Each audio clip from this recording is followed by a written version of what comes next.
Quick heads up, everyone. In this episode, Sharon and I are talking about stories of Santa, but not stories of Santa that you may want little ones to hear, because we do talk about some of the dynamics of Santa that are above a certain age you might know about, and under a certain age you might not know that. So I will say, most of the Broken Brain episodes, or at least many, do touch on lots of more adult-oriented subjects. Hopefully you've already recognized that, because we talk about addiction, trauma, and very serious things. But the Santa story is one that I realize plays a huge role in a lot of people's homes. So just be cautious about that. We're talking about some of the wonderful aspects of that story and mythology, and also, we do focus a lot on the Santa as he is depicted in the Marvel Comics universe. But one quick plug as well, I mentioned this in the last episode, you can get a free short-term, one sit-down RPG that you can make up a fun story and run some of your friends and family through it, as they get to play as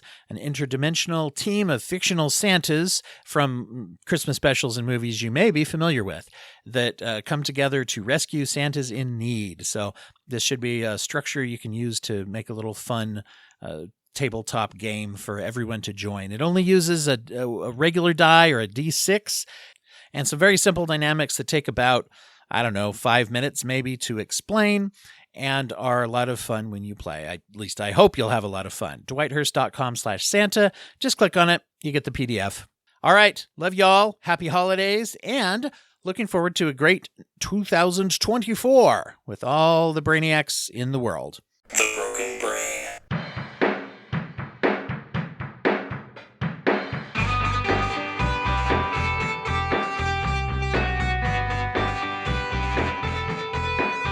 Both records, the digital external as well as the StreamYard, and always good to start mid-sentence for the video, and this video is for you patrons of the show as well.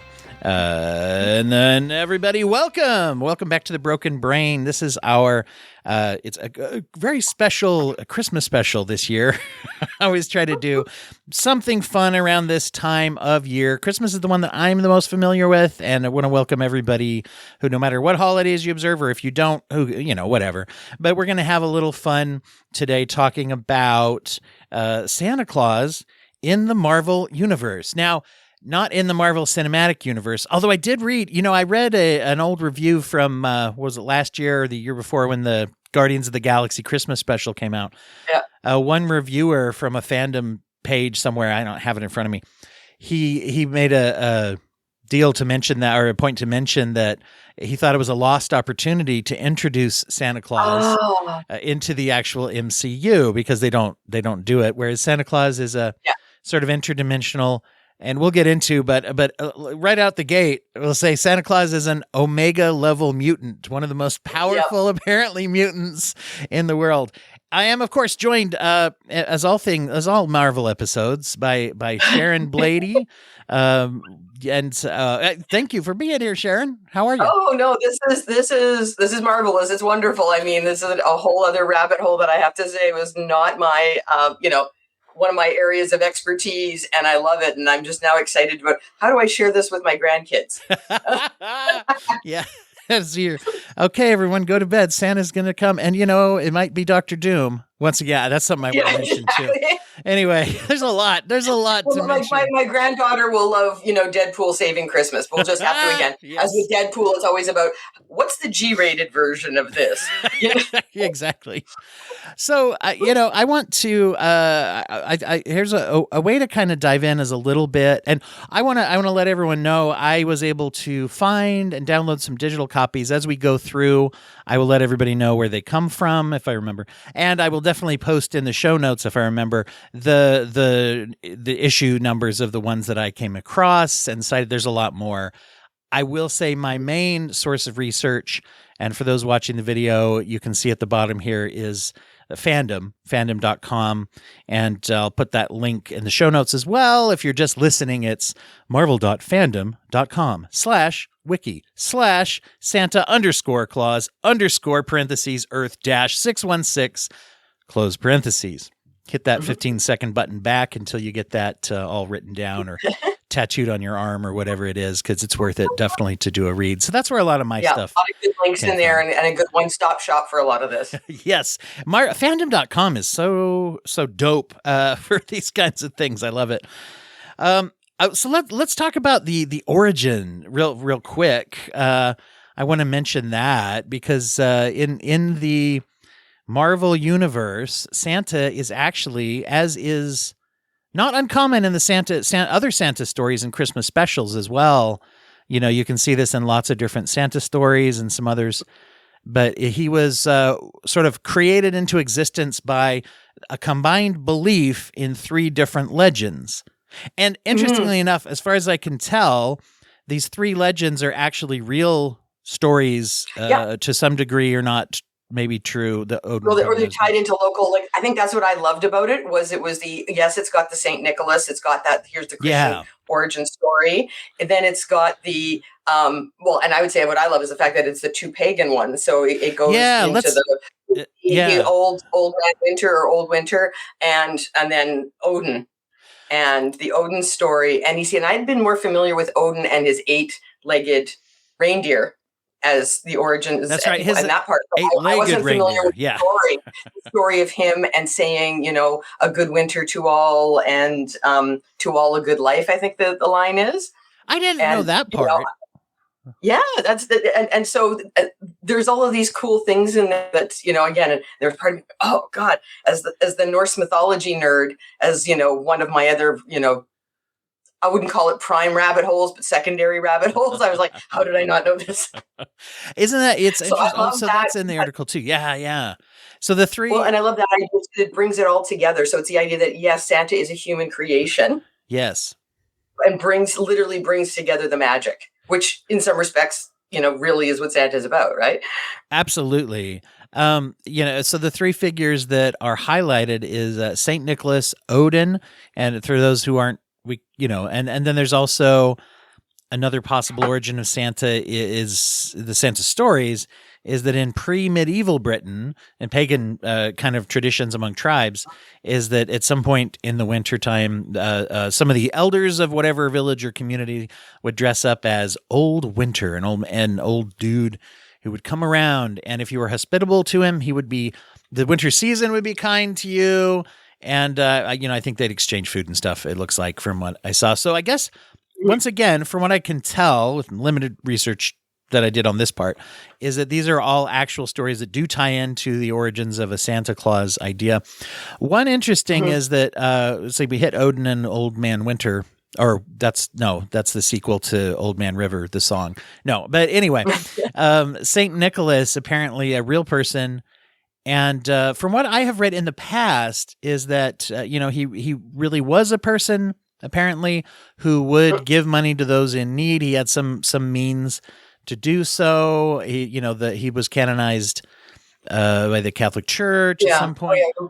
The one thing that I think is interesting is that it mentions that where some of the origins supposedly came from is a story of him tossing bags of gold down a chimney. In the Marvel article, it gives a recounting. It said it was for a dowry for the daughters of a family who were poor.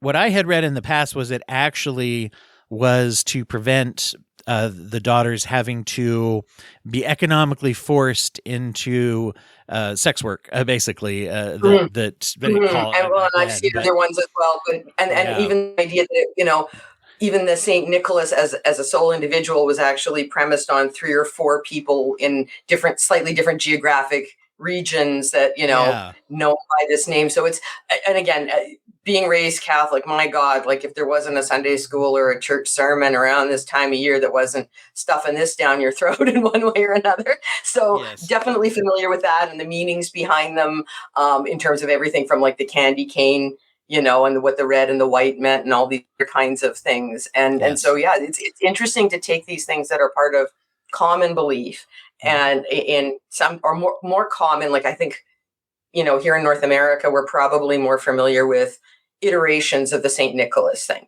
Absolutely. The Odin, and again, if you come from an Anglo background, then you might be more familiar with the Yule and the pagan British stuff. And again, depending, the Odin stuff is probably the most obscure one. And like I said, I have to admit that I wasn't familiar with that story in terms of how he and, this whole backstory and basically saving someone, but then also showing up with gifts, defeating an enemy, leaving everybody happy, saved, and whatnot, and then driving off on his sleigh led by flying deers. And the fact, too, that even tie it in the goats.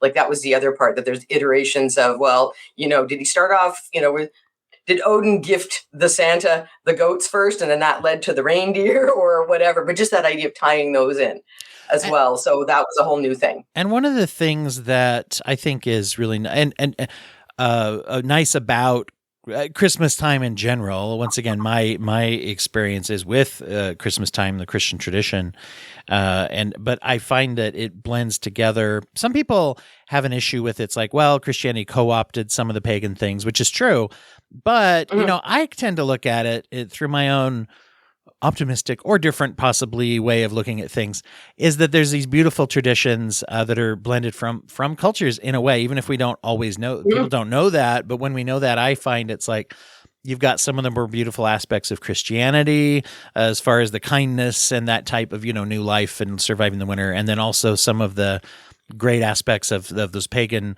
celebrations, which, as is my understanding, were to celebrate the fact that, hey, we're into winter and we're alive and the earth is trying to kill us, but we're going to make it. And let's light big fires and lights and celebrate. Exactly. And as we've talked about on a lot of our episodes, a lot of times the comics and things are some of the stories and you could say mythology of the present. It's contemporary mythology. Yeah. Different, somebody's going to look back on these things, hopefully the same way we look back on Homer and the Odyssey. Absolutely right, and that's to look at that, and not to. And by the way, this is not. Sometimes the word mythology is tough for people. If you have beliefs in any of these areas of origins of Christmas, that's as far as that goes. This is not a comment on reality or non-reality of those things. I've just once mythology again, has nothing to do, as an academic, the phrase always used. There's a definition. Yeah, mythology is not about whether something is real or historical or this and that. A myth is a narrative that encapsulates our belief systems. And it doesn't get into the debate as to whether the story is factually true or if it is, of a more legendary or whatever. It's the idea that this narrative captures our beliefs, our values, our perspectives. We're not going to get into whether there's an archaeological dig site and it's not, that matches it and is not meant to be dismissive or to be taken as fact versus myth. No, myth is a broader thing that can encompass both. Absolutely. The factual and the fictional, and that's not even part of the equation in using the term. Yeah. And so, so we see this kind of common theme of, as well, it's still Santa doing the thing that you just mentioned, the Santa story of showing up, in this case, very directly defeating enemies and then giving gifts and moving on as this powerful figure and being willed into existence by combined belief of people is not only a familiar trope or story theme with Santa. You can see it in Elf. You can see it in, lots of different areas where Santa's sleigh is powered by Christmas spirit and just lots of those Christmas specials. You can also, it's interesting because you can see the same thing with Neil Gaiman. Oh, and when I say that, I'm not saying Neil Gaiman was willed into existence and is a magical being, although that's possible based off. But his book, another person I would argue will, mythological in nature in some respects, Yeah. If is he real? I had that talk with my kids. Is Neil Gaiman real? Well, if you believe, you can. So no, but he wrote one of his first or one of his really well-known works, American Gods, is very much built off the premise that you have all these spiritual beings, fairies, gods wandering around that are many of whom are weaker because of a lack of belief, and very fascinating kind of little plug for that. Yeah. Very, very adult content, by the way, just so those that are listening, just so you're aware. Anybody, but I would recommend it. Really not on one level, but definitely again in that Deadpool non-PG end of the spectrum. Yeah. Oh no, and I think that's the other part. And like again, as somebody that was raised in a religious household. And then, thanks to my exposure to science, anthropology, and a few other things, went down different, and again, even studying, taking religious studies and things like that and going, okay, this serves a purpose, but it's human constructed. It makes sense. It explains a lot of things. And it's, again, it doesn't devalue it, but I don't, I guess you'd say, my spiritual beliefs have me at a place where, interestingly enough, it was a lecture with the, done by the, what was it? The, not astrophysicist, cosmologist from the, Vatican, who talked about literally how we are all stardust. So and we're all made from the same things that, the original Big Bang, that kind of stuff. And it's like, okay, so I'm basically eternal. My molecules, so that's my sense of, these things. But so with Santa Claus, I didn't want to give that up. And we also know too, as parents, right? What's the deal around Santa? At what, do you tell your kids about that? Or do they become the one kid in class that doesn't believe it and therefore ruins it all for the other kid? And the next thing you know, you're the parent getting side eye at, school pickup at the end of the day or the parent meeting, or, how to do it. And what I remember doing with my kids was this idea of, yes, you have Santa. And then once they get to a certain age, you're starting asking questions. Well, then you kind of, shall we say, let them in on the secret. That, again, Santa is this larger representation. We don't know whether there's a real person or not, but it's the idea that we participate in this, and that once you get to a certain age, well, then you're in on the secret, and then you can become the Santa. So you look after the Santa things for your sibling, and your kids are not like buying their siblings Christmas presents, but it's the idea that it's like a rite of passage, and you're in on it, and it's about this larger thing about giving and this and that. And so it's not about parents lying and, there's a real person and oops, sorry, now he's fake and Absolutely. Psychological damage, blah, blah, blah. And it was just this idea of, this is a positive representation. This is a thing that can be shared. People are going to believe it differently. This is how we believe it. And this is a way that it's not about changing your beliefs or challenging them or shattering your childhood. It's about, you're grown up enough now to be in on the secret and to now be one of Santa's helpers, so to speak. I like to throw in this bit of saying, like, Santa is actually a team effort, because especially when you get old enough, and that's where kids start to figure it out, that's like, well, you say magic's not real, and then you tell me this stuff and all that. And many people like to just from the get-go say it's pretend, and let's pretend with the other kids. And, I respect any approach people take with that, but I like to say, hey, Santa, first of all, very clear, person, there might have been this person, there are these stories. People don't live that long, right? So therefore, we all had to become Santa. We all had to pitch in, and now you're Santa. You're part of Santa. That's us. We're all, as you put it, a team effort. So, and essentially, also, by the way, for people interested in this, the kids movie Rise of the Guardians is actually a really good vehicle for that. If you look at that, it's sort of like a story of the holiday fantasy characters as a sort of Avengers who protect children. And the idea, and Jack Frost is welcomed into that fold, and that's a whole story about him becoming this hero. But anyway, it's a great, because I've known lots of people who will watch that with their kids as part of this revelation and will say, you're now one of the guardians. We're all, in real life, this is how it works. We're the guardians of children in the holidays. So anyway, some basic Santa mythology, but let's get into some of the Marvel stuff, because wow, this is off the hook. Awesome. So it is awesome. So there's a lot. There's several, and I really recommend people read up on it. There's several. I mean, Santa appears a lot, and there are a lot of stories. Some of the early ones, so have to do with. Oh gosh, where do we even start? Let's start with Captain America and Bucky, shall we? You want to? Yeah, that's okay. That's one of my favorites, and it's one of the early ones, and that's I've got to track down a copy of that. So if you've got the link for that one, or I'll dig through the fandom thing. I can't remember if they had the link for that. Yeah, apparently it comes from Marvel Age number 109, and I haven't found. I didn't look for that one yet, but yeah, do you want to talk about that one? Tell people the backstory of this story. Oh my God! Well, I think. What I love about it is, again, and it goes to this idea of high quality storytelling, right? So we already know that, Marvel, and again, when you think about the origins and how much social justice and social commentary and doing the right thing, and the reason why we have and need heroes is tied up in these wonderful stories, is this idea of, what Hitler's going to do and how Nick Fury, and so this idea of bringing in, like Nick Fury, Bucky, this whole thing is, you just like, oh my God, they're going to go save Santa. and do all these different, and you're just like, that's brilliant, because I mean, we've already had, like, we already got, Captain America, punching Hitler, right on the cover. And Hitler's it's big in Marvel of, for whatever reason. I mean, you got the Red Mhm. Skull, who's a stand-in for Hitler, but you've got actual Hitler in a lot of the, especially the older comics that were written in the 40s and 50s. Exactly, and I just want to see Nick Fury, Bucky, and Steve interacting with Santa. And again, so the idea of reading that and seeing what the little messages are in there, but just that idea of what that story is blows my mind. Because again, that I hope this is something that's happening during the war. It's what I think the story takes place 1943? That sounds right. And it's the idea of taking down, kill Santa, that'll, ruin the morale of the Hitler US kidnaps, and the Allies. Right? They capture Santa. Yeah. Yeah. I'm gonna get to you people through Santa.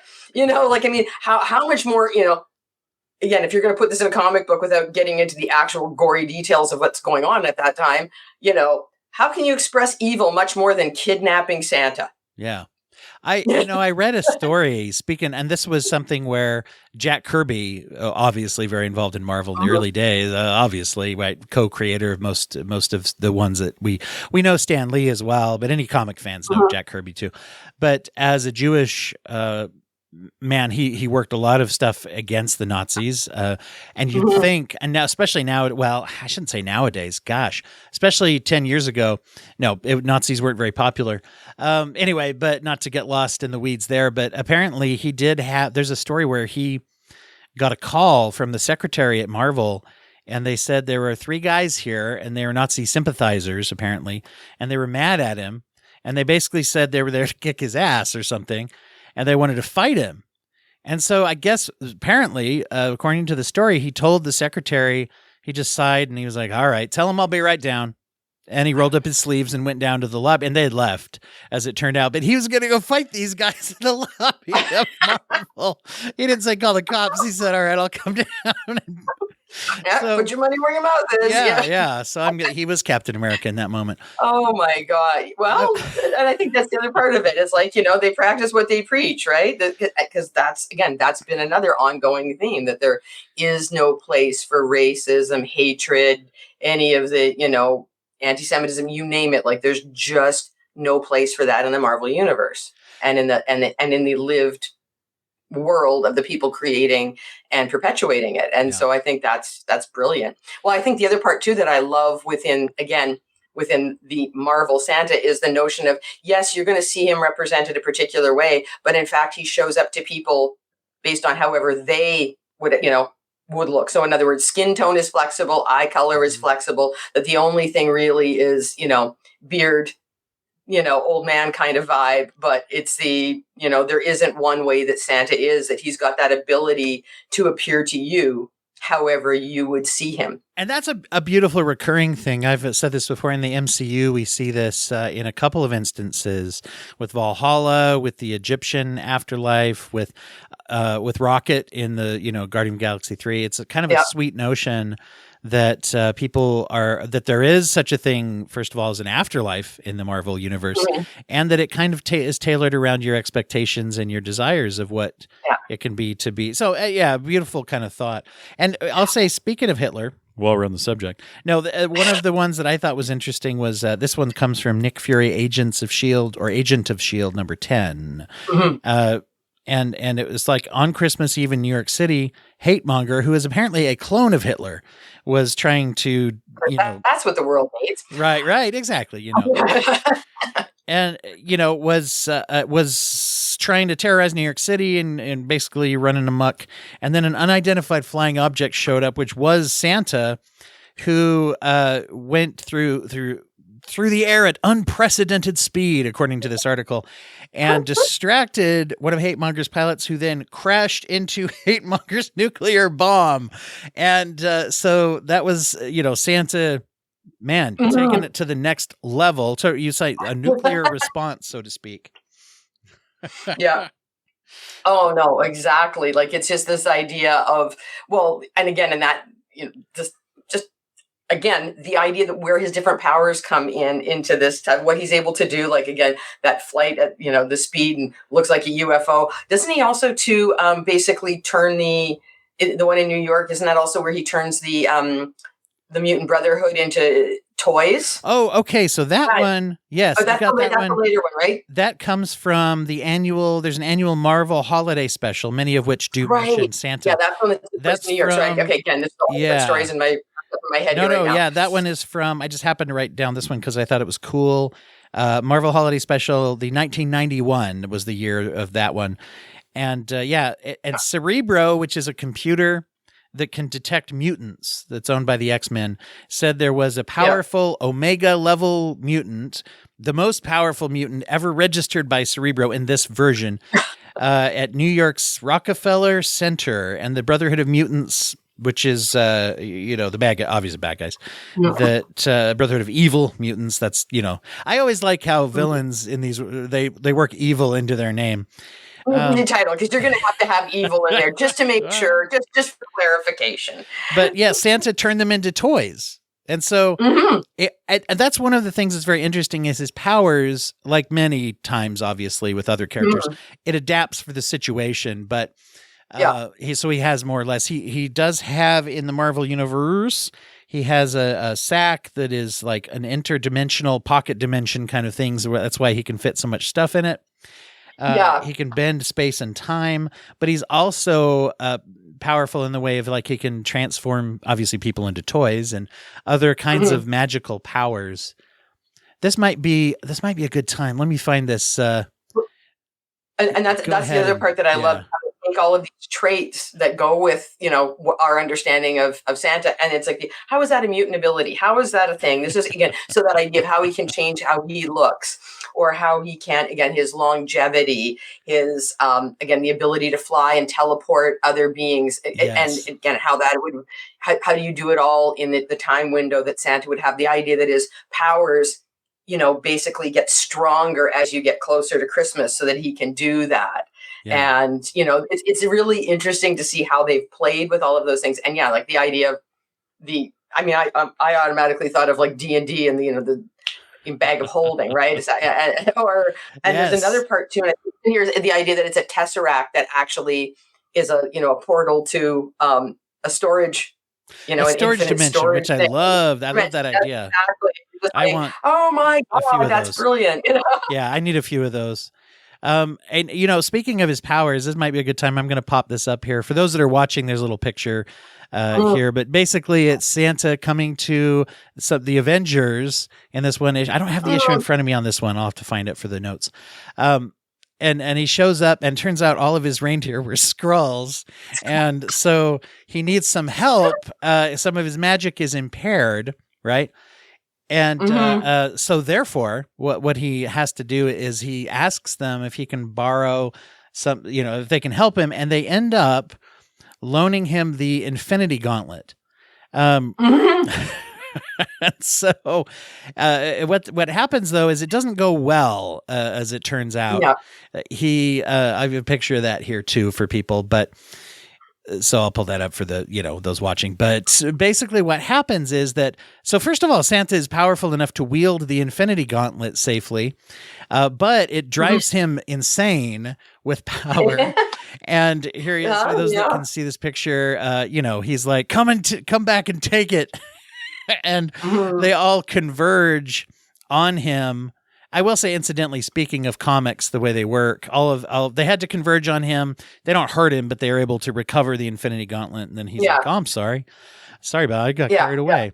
But enlarge that. Power corrupts, absolute power corrupts, absolutely, and kind of answers that whole thing. Oh, but if I had access to blah blah blah, I would use it for good. And you're like, what happened to Santa? Right. What would happen to Santa? You're like, exactly. If Santa can break bad, magical, and Santa was corrupted by the Infinity Gauntlet. Please don't tell me that you are somehow not going to fall prey to this. So I think that's the other part too. Is again that idea, and you think about these stories like when you're talking about the World War II stuff. I mean, like again, going back to that, like that whole the stories that were tied into that. Yes, there's the whole having to save Santa from the clearly evil person. But, other stories had to do with this idea of him doing that undercover thing. And it's him creating this situation. Again, that one guy that goes and takes the car and does these things, all the good things happen, and has the aha moment. And how many of our Christmas stories, whether it's A Wonderful Life or all of these other iconic stories, are about somebody being,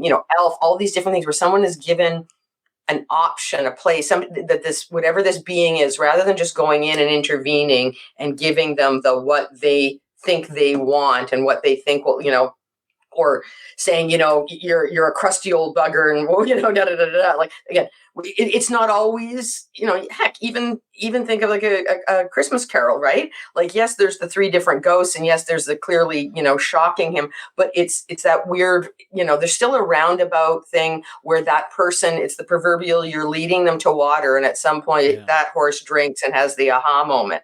And I think that's what I love about some of these stories is like, you got the action, you've got the whatever, but Santa still has to have his aha moment, even Santa, his other stories down where other people, get the spirit of Christmas or become a better person. Santa, whoops, okay, went to you guys to solve this problem. Apparently Infinity Gauntlet is not the solution we thought it was. And I have to add, just because I have to, it's compulsive, is that sort of a little aside in that story, as I was looking over those panels, they do it in this kind of narrative flow. It's not uncommon. They start out with Santa having and that's the first start of the story, is he already has the gauntlet. He's gone crazy. He's like fighting them off. And one of them says to Doctor Strange, he's like, what are we going to do? And one of the characters, I'm trying to remember if it was Thor. It might have been Thor. But he says, well, it all started when, and there's a flashback to Santa, hat in hand, literally, as the picture showed, going like, I'm so sorry, I wouldn't ask this, but, my reindeer were all Skrulls, blah, blah, blah. And then they give him the Infinity Gauntlet, and it flashes. So then it flashes back, and this is one of my favorite things ever. It flashes back to the present, and Doctor Strange says, yeah, I know I was there. Which is like perfect. I mean, I don't know, just a perfect little gag to be like, yeah, I know I was there. I meant, how are we going to stop him is what it basically literally says. And it's like, really, really poking fun at the narrative structure. So that's kind of fun as well. I will say, but again, that's one of his, Doctor Strange's things, right? His ability to be in these different, he's going to give this snarky little comment like that. So I know. I have, speaking of the Cerebro issue, I have a comment. I went onto the interwebs, on the Facebook, if you will, to a group we're both part of. I mention it all the time on the show, which is the Paprika Network, run by Daryl Mansell. It's one of the best fandom sites or groups on Facebook, and very, very non-toxic, supportive, and I'll say also, Daryl does a great bunch of podcasts on the feed. Is called the Paprika Reviews, with movie reviews and stories about, they'll have a lot of kind of list articles, or they'll compare remakes to things. It's really fun.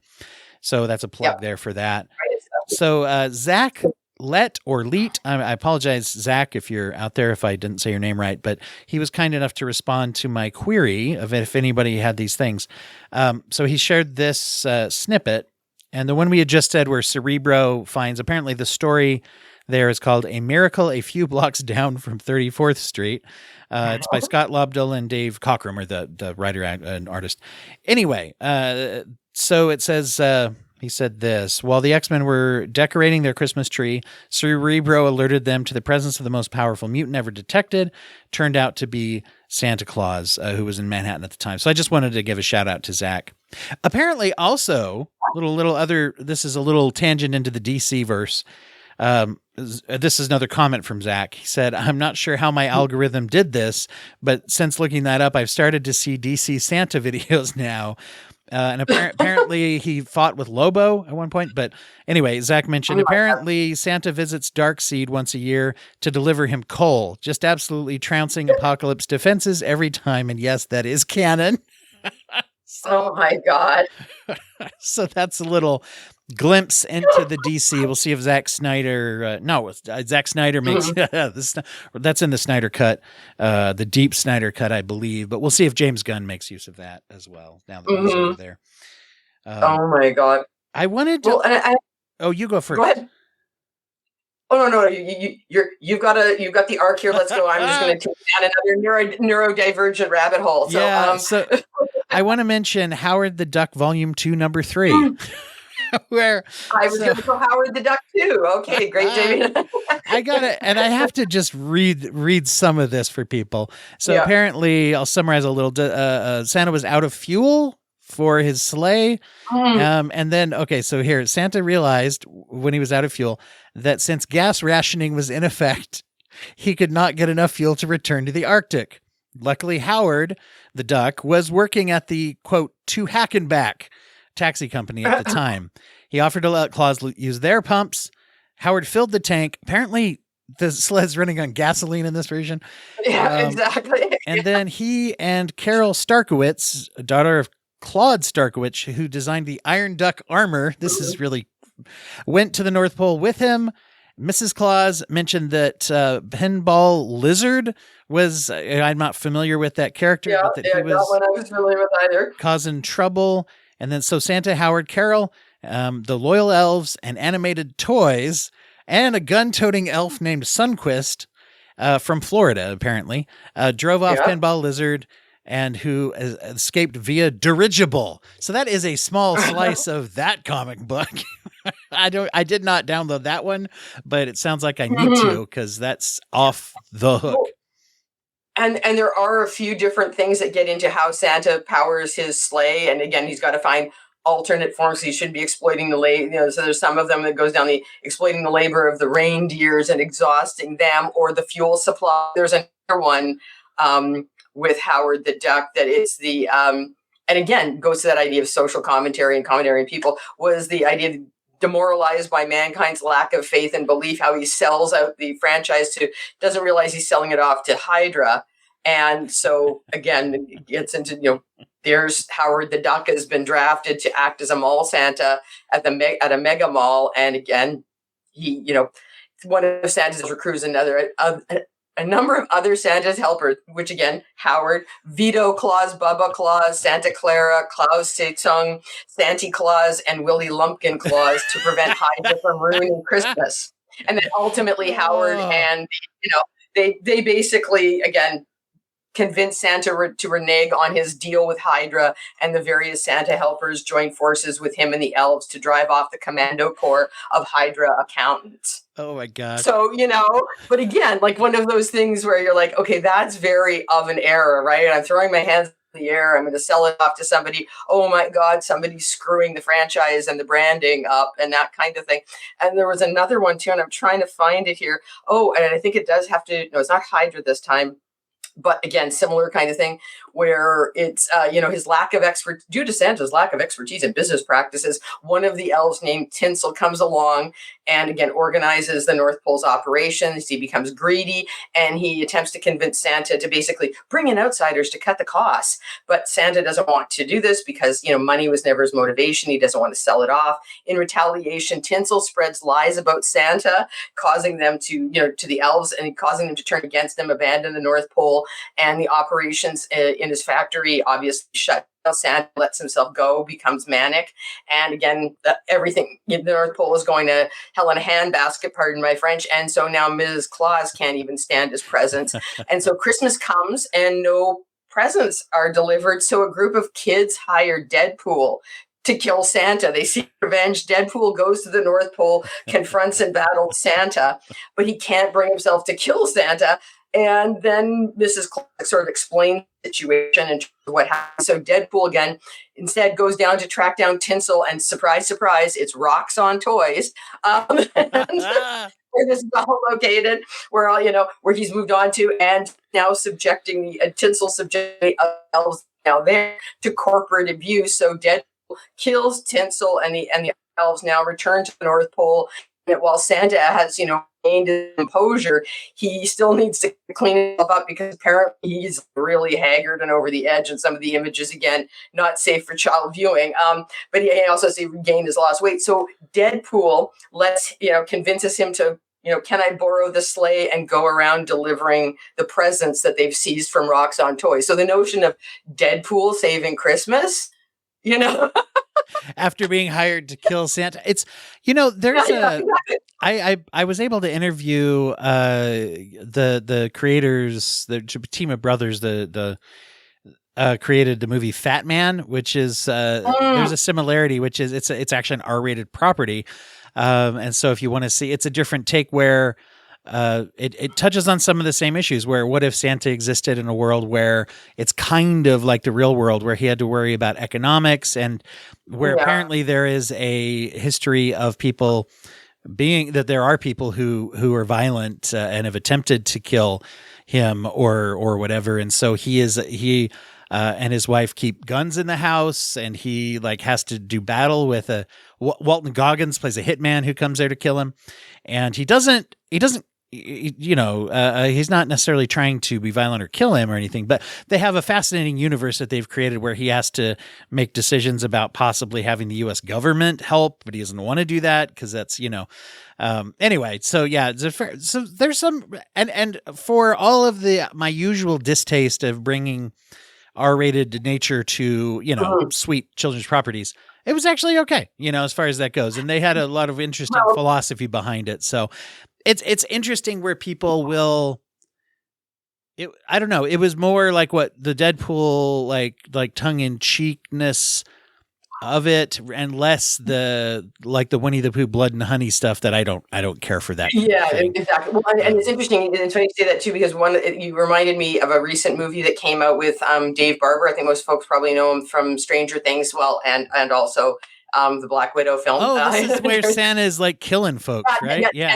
And it's called Violent Night. And what's really interesting is that it's made by the folks that also made, I believe it's called Nobody, which has Bob Odenkirk from yes. Better Call Saul. And so they're both made here in Winnipeg, both, again, not suitable for children. And at the same time, very, again, dark, violent. There's a weird thing. But what's really interesting is it actually goes back into Santa's, again, Nordic or Norse past. And so it's a case of arriving somewhere, basically showing up at a house where there is something bad afoot.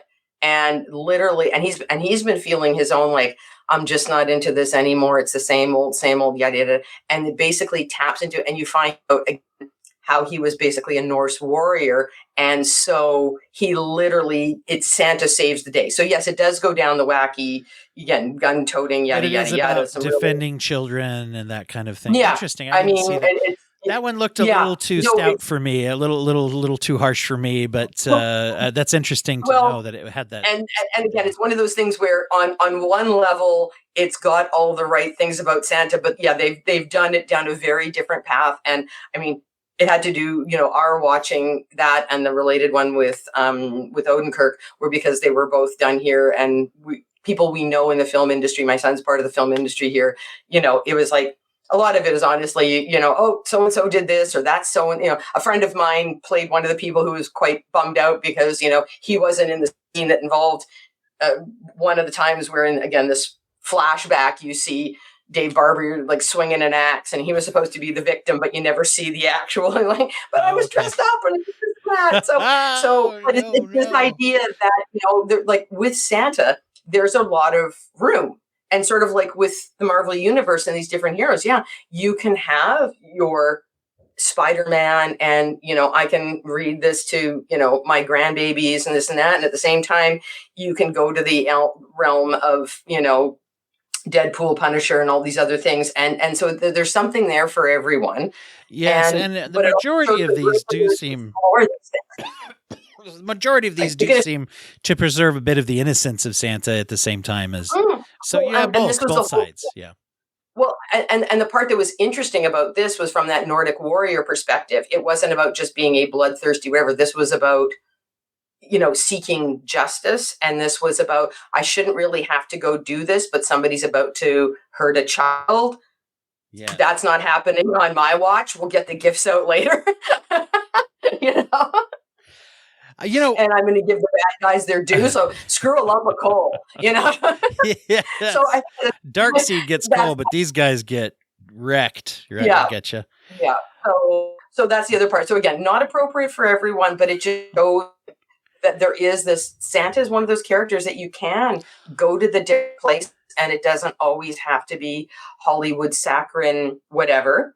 It doesn't have to be as edgy, some of this other stuff, but that any good character gives you that room to play and to explore their abilities, their gifts, what they bring to the equation, what they tell us about ourselves, and what they can bring out in us as humanity. And so that's where I do love the fact too, that it's the idea of, well, instead of just saying he's got these abilities, like, no, he's a mutant. Like, first of all, he's come together because of these beliefs, and three beings brought him into being, but he's also like this powerful mutant. So he's this, next level kind of thing. So it's just, again, it's brilliant.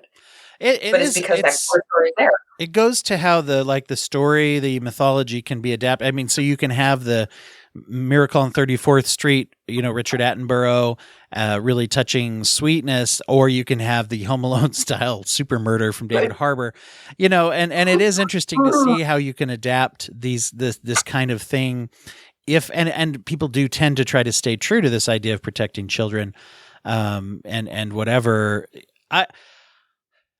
One of the things that is very fascinating to me is the different array of Santas. I will say even the genesis of this episode is I do a social skills group for teens every Saturday morning.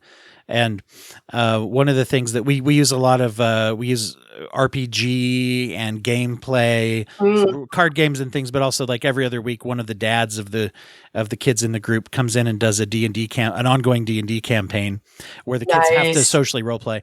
So as the holiday time, I actually just last week, I sat down and not to nerd out on RPGs, but if anybody out there knows like Lasers and Feelings, it's just a very simple RPG framework you can make up.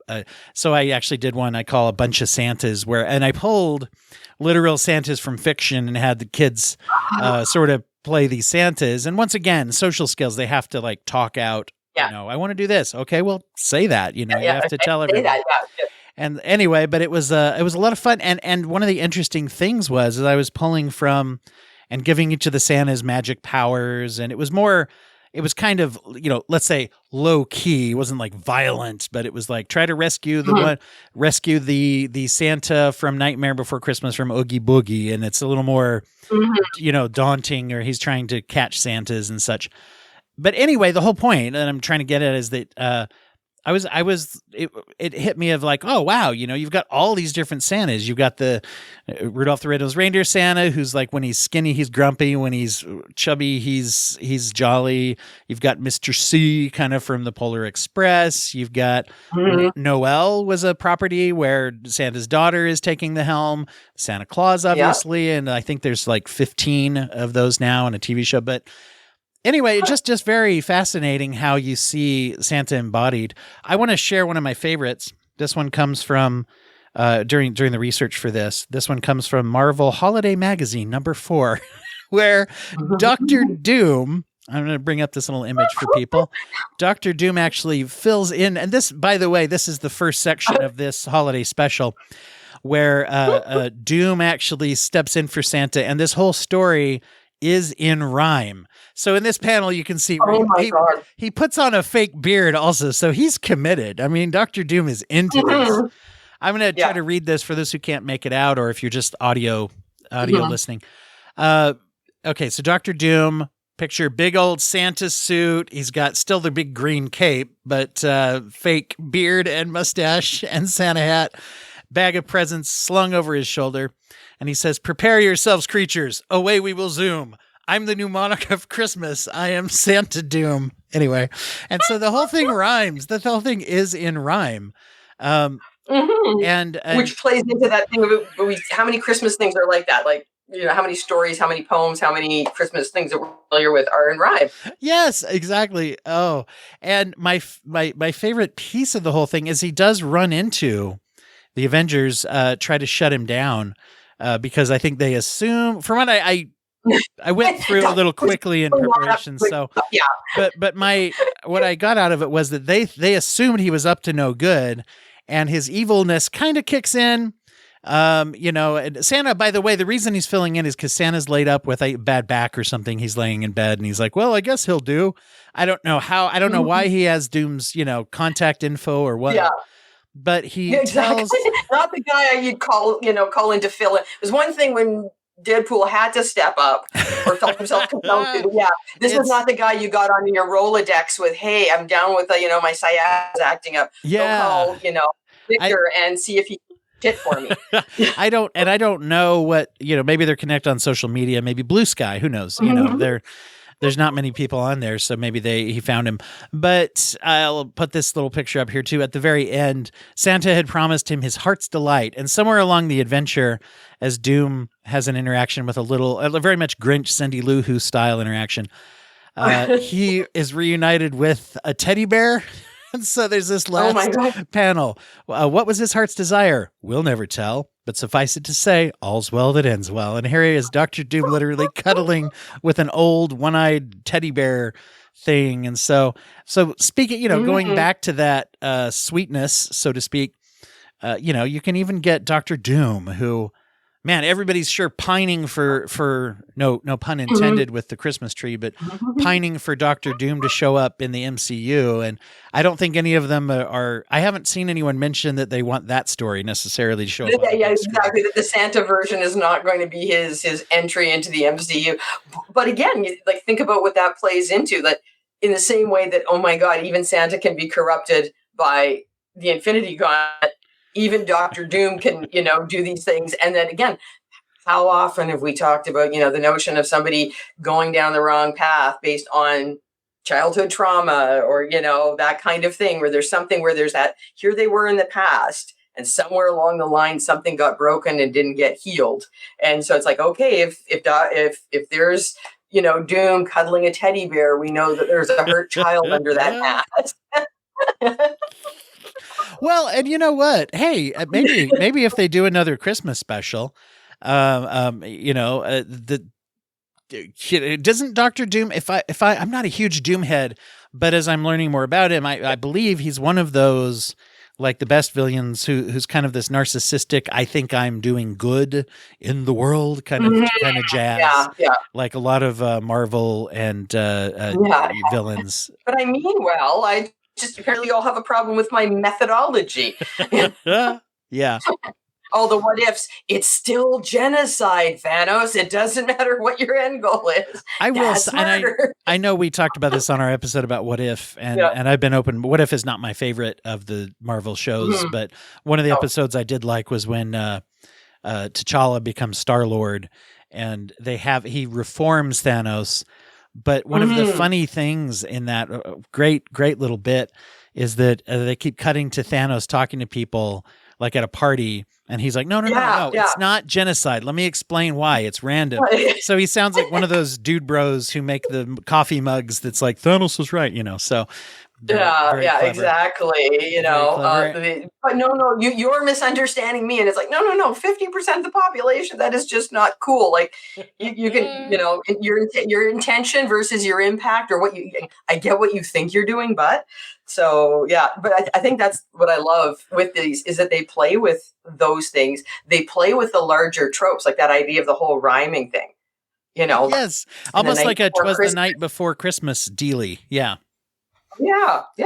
And I think that's what's fun about this. And what I love, again, both as the comic book nerd, the parent, the whatever, is just all of these things come together, is that idea of expanding the universe, bringing in these other, another character, another mythological character, and integrating them in a way that's not just we're not just doing here's a shot of a Santa, at the mall as part of the background for the story, just to say, ooh, this is our December edition of this, thing. So let's have, da da da da da. It's no, let's bring him in with a character. Let's play with him. Let's see what these stories are, and then how can we draw from these things that in some ways are in keeping, they're in keeping with the larger narrative, with the larger tradition, but take it out into these whole other levels, and they're not afraid to have fun with it and have like the weird dark humor, little touches of social commentary, like all the things that again make for a good story and make what I believe make Marvel the strong entity that it is. And I'm gonna share along those lines. Here's something that is both weird and sweet as well. In the Sensational She-Hulk #8. I don't know if you read about this one.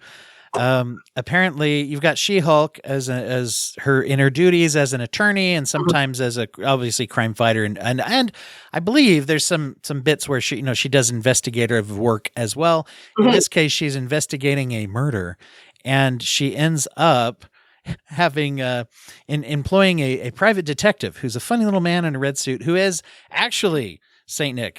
Santa Claus for a while apparently was because of course he has this encyclopedic knowledge, this magical knowledge of naughty and nice behavior, and becomes what it calls in this summary, the world's greatest detective, Nick St. Christopher. And helps her in a murder investigation. And he ends up giving her. He has to leave when her office gets filled magically by reindeer droppings. Apparently, Mrs. Claus apparently doesn't love the friendship. Anyway, with the dynamic going on here. Anyway, and so what happens though is he gives her a magical gift, and he says, "Don't open it when you really need it." And then apparently later on in issue 36, I think it follows up with that.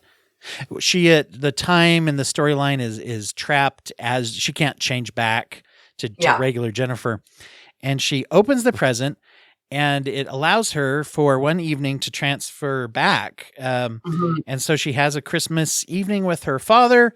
Let's see, Morris Walters. There we go. Otherwise known as Cousin Larry from Perfect Strangers, I believe, in the TV show. So maybe we'll see that one play out there as well. Good to see him working again. But I don't know. So once again, weird, kind of a little more like it's not. It doesn't seem like it's a R-rated type of property, but it has some adult, more adult themes where it's like investigating a murder. There's relationship jealousy stuff. And a little dated maybe to put that just on Mrs. Claus, a little tropey to kind of put that. I was just gonna say it's a little tropey, and again one of those, your man's looking at somebody else, you talk to your man, not the other person. Like, you don't leave a bunch of reindeer droppings in someone's office. Exactly, right? Exactly. If anybody's going to be getting reindeer droppings left in their workspace, I'm thinking, again, an aggressive response, but direct it to the person whose eyes are wandering. You know what, though? I imagine Santa's probably pretty comfortable with reindeer droppings. I mean, his hands on. He's around the stables. But I love the fact that it plays with his skill set. So the idea is like, what does he do the other 360 some odd days? And he gets bored, so I'm going to go turn myself into Nick private eye. And there's other simplistic. I think you see this a lot with Spider-Man, and I keep peddling these out because I think they're so cool. But absolutely. There's so many. In Spectacular Spider-Man number 112, apparently there's a fake Santa who's going around convincing kids to let him into their house, which he will then rob their house. Spider-Man's tracking him down, but Santa shows up upset and intimidates this guy into stopping his evil ways. And there's a number of those stories as well. There was a miser from the 40s. I don't remember his name in the reading where Santa is helping, I think it's a Captain America story if I'm not mistaken. Yeah, I think it's the one that fits there. And then it's, again, the guy has the turnaround. Like a war profiteer or something like that. I'm not sure, but he's somebody who's doing bad.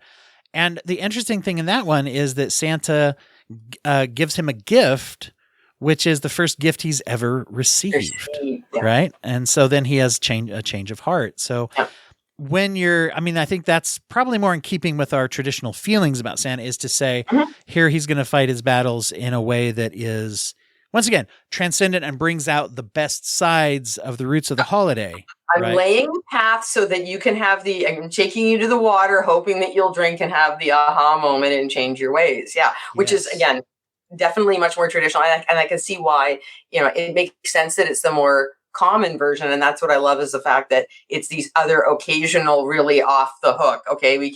Hey guys, we can't do the same, kind of thing every year. Or again, that idea of the age appropriateness across the spectrum. So here's the Marvel one that I can, again, read to my grandbabies and not be worried, as I tell them the Spider-Man one. And then as they get older, I can say, well, here's an X-Men one, or okay, you're now you're old enough that I can expose you to the Deadpool one.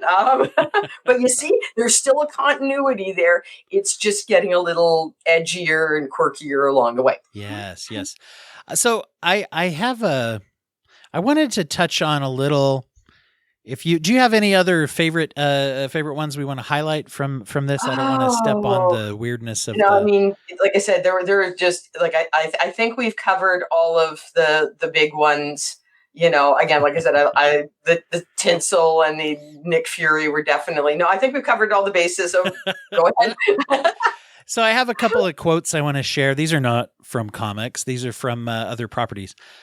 One of the things that I love, the book Christmas Carol, when the famous scene, they're all famous scenes by now. If anybody's not familiar, I suggest, hey, go watch one of them. There's about 1 million of them.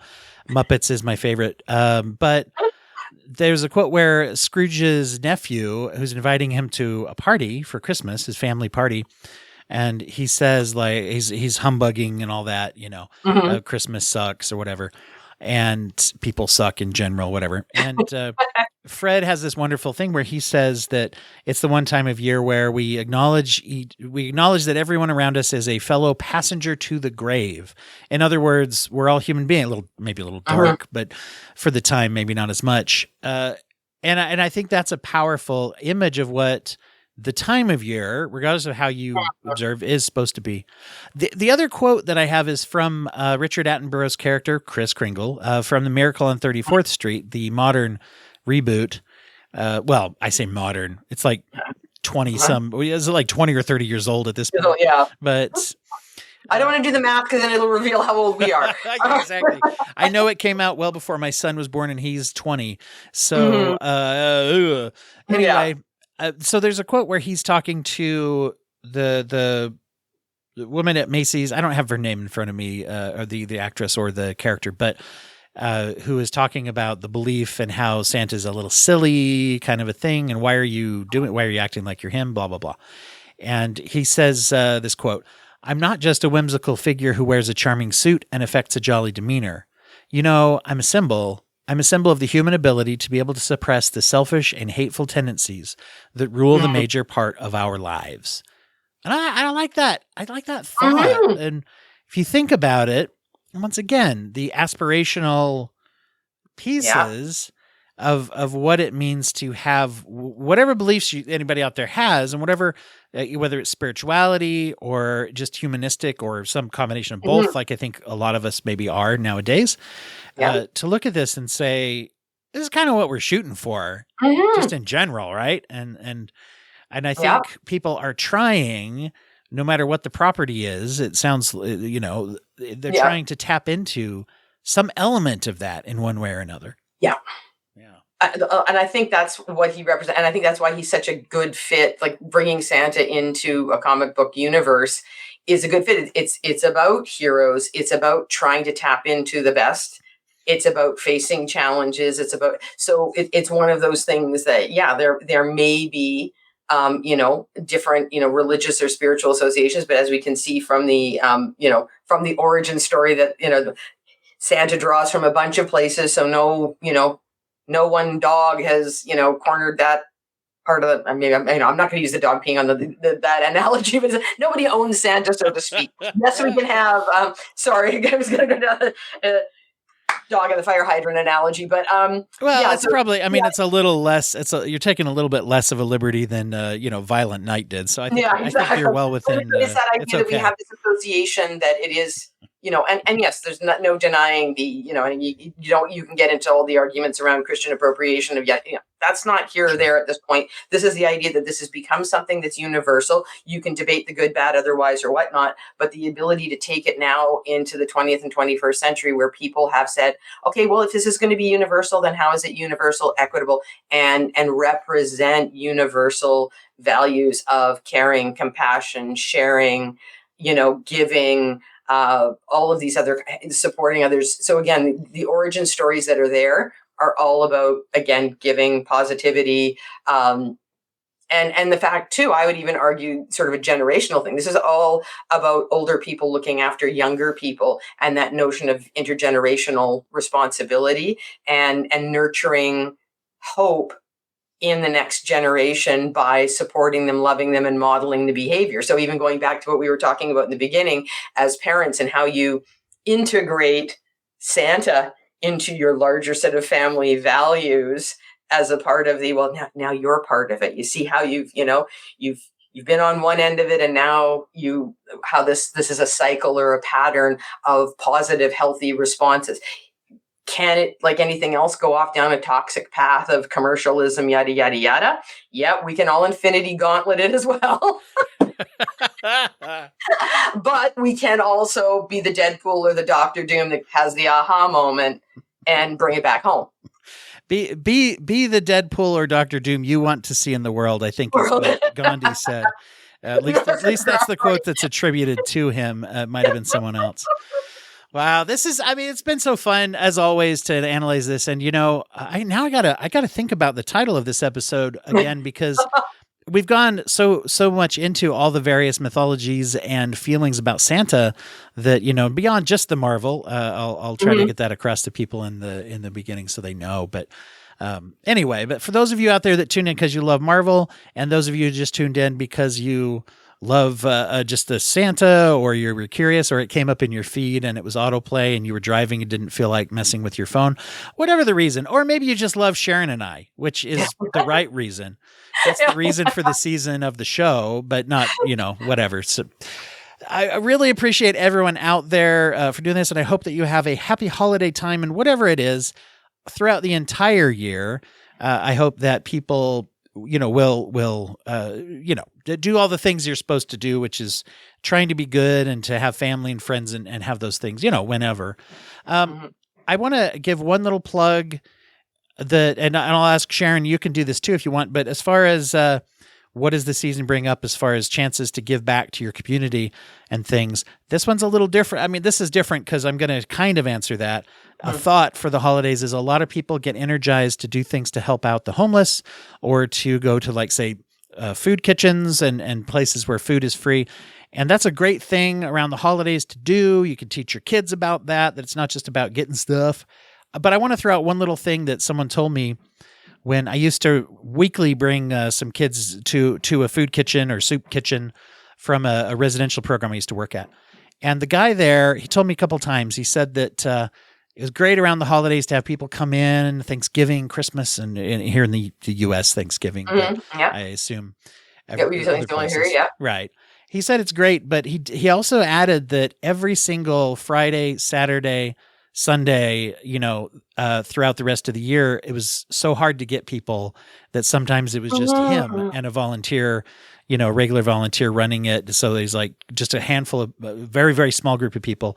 And so if you think about it, take the spirit of the season, so to speak, and remember that on regular weekdays and times where people party, throughout the rest of the year, that's a thing that is very, very necessary and understaffed because people don't have it on their mind. So, well, and the upside to that is too, and I was going to say one of the places that's really, where it's tough to be at this time of year is if you're someone that's experienced domestic violence and in a shelter. And those are places now, again, oftentimes locations are kept secret and that kind of stuff. So you might end up, it's how can you support that organization through whether, again, donation time and things associated with whatever they're affiliated with. So you may not be directly impacting, meeting these folks. You may, but again, that would be one place, but the same thing, it's the other, 360 some odd days, because the upside for you as the person doing that support and showing that is it's also happening at a time of year you're not as busy. So we all want to do it. And we all kind of throw it into that. And it's like, oh my God, I'm doing a billion other things. And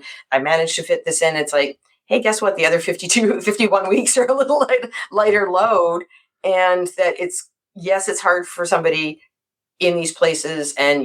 But it's exactly that. They get that peak of people that it's almost like they struggle to schedule all the people in. And what do you do with all the food? And they're never going to turn it away.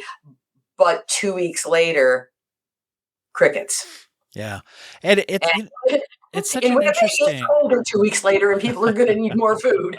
And you bring up a great point. When people have those resources in their community, oftentimes, even on a website, there will be contact information, but they might not have the address listed for a domestic violence shelter. Some do, some don't, because oftentimes varies. Oftentimes the ones that know the address the best are the ones you don't want to know because they have had experience with it. You know, the abusers have had people leave them before or whatever. So unfortunately, but I will say if you don't know where to do and you want to give back to that, number one, it's not only food, oftentimes like toys, stuffed animals, things like that for the little kids that are brought there.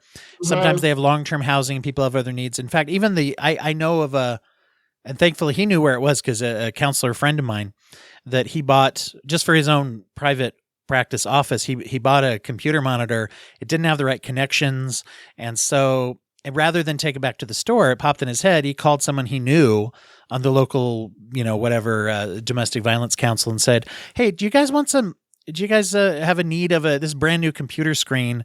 I can take it, if I take it back to the store, I'll get whatever back, but do you guys need equipment?" And they're like, "Oh my gosh, we have such old equipment." And so he was able to just drop it off. So if you can't find or you don't know where, call your community health center and ask them because they know how to get it to the people. Well, and it's not always about things. So that's the other part too, is that, again, having worked with a lot of organizations, it's somebody showed up with armfuls of whatever. And it's like, again, call first, find out what they need and see if what so if you're going to go out and shop, you're at least shopping with their shopping list.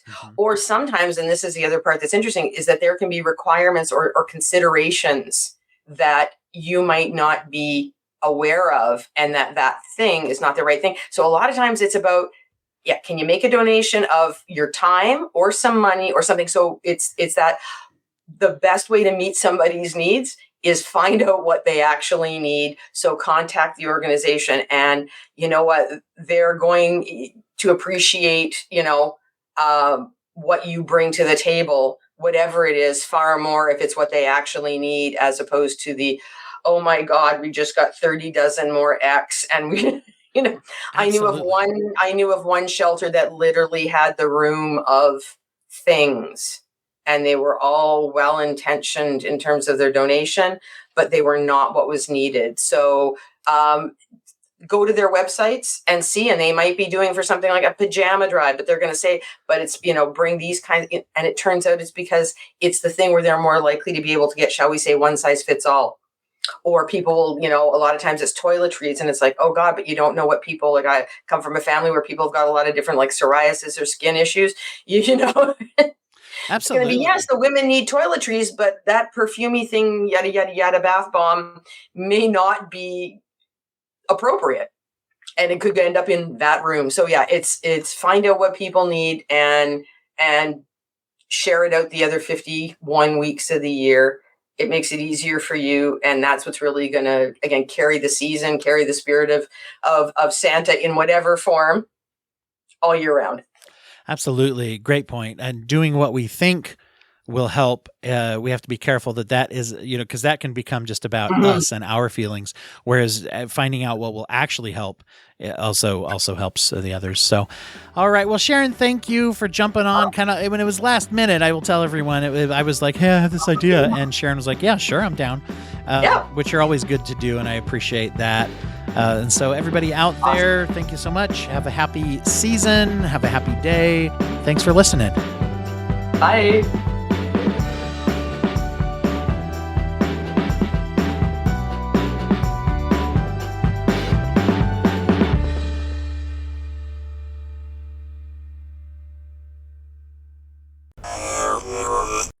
Thank you for listening to the Court and Parts Podcast Network. To listen to more Court and Parts shows, visit courtandarts.com.